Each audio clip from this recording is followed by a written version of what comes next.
you have to draw something like this. So this is your C1, C2, C3 and C4 fibers. I can add here C5 also, but please remember C5 is not a component of your what?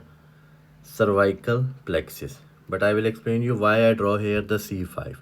But ventral remio C1, C2, C3 and C4, it is forming the cervical plexus. Now see here how you can understand these root values of all these nerves. Now see here, along with the C nerve, one nerve fiber here, if it is going like this,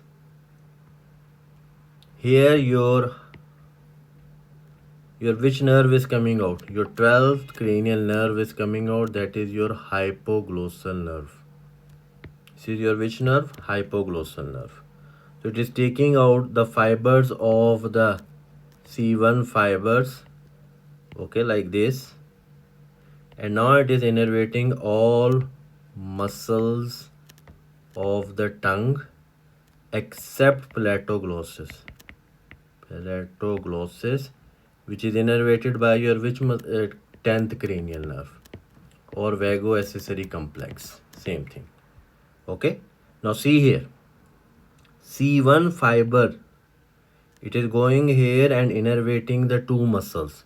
What is the name of these two muscles? Why your fibers of the 12th cranial nerve? So this is your geniohyoid muscle and this is your thyrohyoid muscle. Okay. Now this C1 is giving here the superior root of the ansa cervicalis. So this is your what?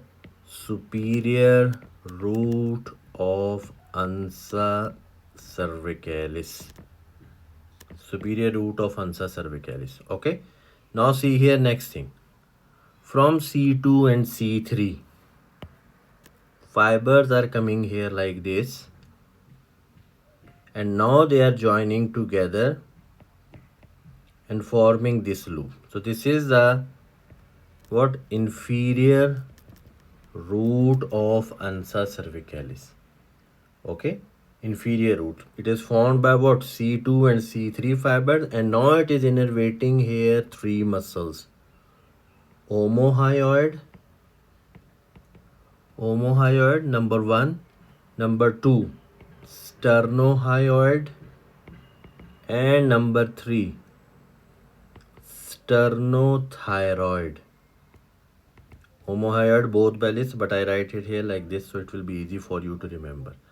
Now the nerve root values of the nerves. See here all students. C2, it will give here lesser occipital nerve. So lesser occipital nerve root value will be C2. Done.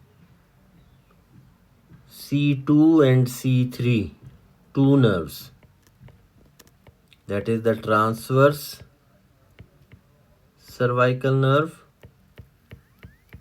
and your greater auricular nerve. Greater auricular nerve.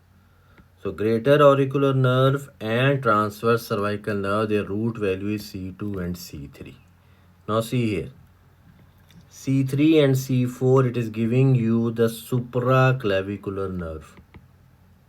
Supraclavicular nerve. So the supraclavicular nerve root value will be what? C3 and C4. Done.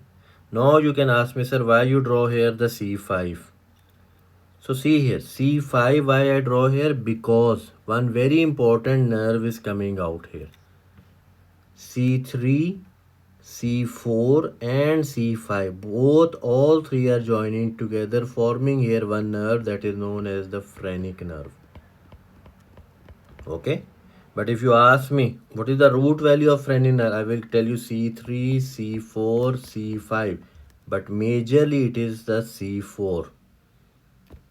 Okay, so 3, 4 and 5 keeps the diaphragm alive. Okay, keeps the diaphragm alive. So what is, please remember, phrenic nerve, it is a mixed nerve. Okay, so your phrenic nerve is what? It is your mixed nerve. So phrenic nerve It is a mixed nerve. So it is having both the motor component and the sensory component. Motor component, please remember, it is innervating the diaphragm. 3, 4 and 5 keeps the diaphragm alive, which is the main muscle of your respiration. Keep the diaphragm alive. Sensory, it is to the mediastinum, especially the mediastinal pleura. Pericardium is